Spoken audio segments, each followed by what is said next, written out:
Un outil qui va probablement révolutionner votre pratique des suivis de fermentation quand vous travaillez sous pression. On le sait, la spooning valve, c'est quelque chose d'indispensable puisqu'on sait que c'est ce qui va vous permettre, à divers stades de la fermentation, de conserver plus ou moins de CO2 dans votre fermenteur, que ce soit un soda keg ou que ce soit un Fermzilla. Et ça, c'est un point extrêmement important puisque notamment dans les 2 premiers jours de la fermentation, pour un certain nombre de raisons et notamment parce que les levures n'aiment pas en phase de propagation être sous pression, vous savez que vous allez régler votre soupape sur 0,1, 0,2 bar et seulement après la fermer pour pouvoir conserver le CO2 dégagé. Cette spooning valve, c'est une spooning valve qui a été conçue par Homebrewer Lab. Elle a un certain nombre de particularités qui sont intéressantes. Premier point, elle est extrêmement précise en réglable et le dispositif a fait l'objet en fait d'un dépôt de brevet avec un système de membrane qui permet d'avoir une régulation ultra précise et ultra stable de la pression. Ça, c'est le premier point. Le deuxième point, vous avez à l'arrière un petit port qui va vous permettre en fait de jouer le rôle du barboteur ou du bondonneur que vous pouvez avoir habituellement. C'est-à-dire que si vous avez réglé, notamment dans les premiers jours, votre soupape sur 0,2 bar de manière à laisser échapper ce qui est au-delà, vous allez tout de suite voir, on remplit à peu près à moitié d'eau, vous allez tout de suite voir les traditionnelles bulles, mais surtout, vous n'avez aucun contact direct avec l'extérieur. Ça fait en fait vraiment le même office.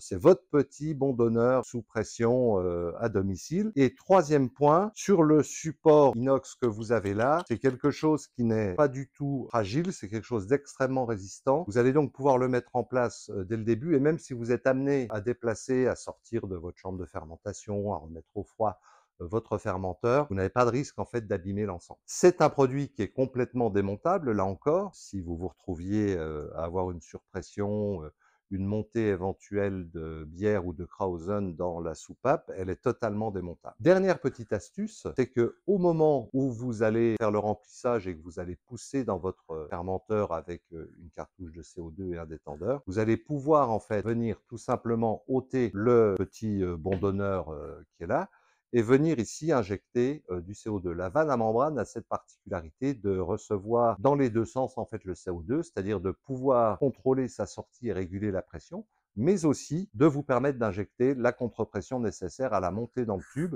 pour ensuite aller vers le service de verre ou le remplissage de bouteilles. Donc ça, c'est la Rolls de la soupape. Il y a eu une version 2.0 qui était sortie il y a un peu plus d'un an et demi. Ça, c'est la version 3. C'est la Spoondit 3.0 Jellyfish. C'est vraiment un must-have que tous les brasseurs qui ne font que de la fermentation sous pression doivent avoir.